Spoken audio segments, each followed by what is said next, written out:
И тази година на изложението Салоне Дел Мобиле бяха представени забележителни иновации в областта на интериорния дизайн. Ще ви покажа какво грабна вниманието ми още от пръв поглед. А сега си представете, че всяка повърхност може да се превърне в музика. Да, това е напълно възможно с иновативните тон-клони Invisible Player от Ekenex. Те могат да се интегрират безпроблемно в широка гама от материали, осигурявайки напълно невидима инсталация. Това е революционно предефиниране на звуковото изживяване, тъй като Invisible Player трансформира повърхности, направени от гипсокартон, плексиглас, дърво, стъкло, метал и много други материали в необикновени акустични високоговорители.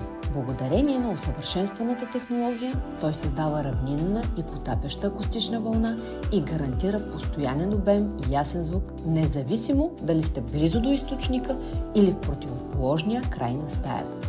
С Invisible Player звукът не само се чува, но се изживява по един безпрецедентно комфортен начин. Не са нещо ново системите за пречистване на въздуха, но специална система за почистване на въздуха в гардероба определено е новина. Точно такава иновативна система представиха от Лема. Чрез нея концепцията на гардероба се изкачва на ново ниво.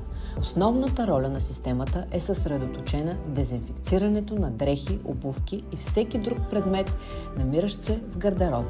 Тази система за пречистване на въздуха е резултат от повече от 12 месеца изследвания в цял свят и използва нанотехнология и специална UV лампа за генериране на фотохимична реакция в гардероба, която естествено унищожава вируси, бактерии, миризми и мухъл, подобрявайки благосъстоянието на клиентите, намалявайки алергиите и респираторните проблеми. Благодарение на системата се елиминират до 90% от лошите миризми, излъчвани от съхраняваните дрехи и обувки, независимо дали са от плат или кожа. Самото устройство е изключително тихо. Поставя се в горната част на гардероба и на практика присъствието му остава незабелязано, но ефектът осезаем.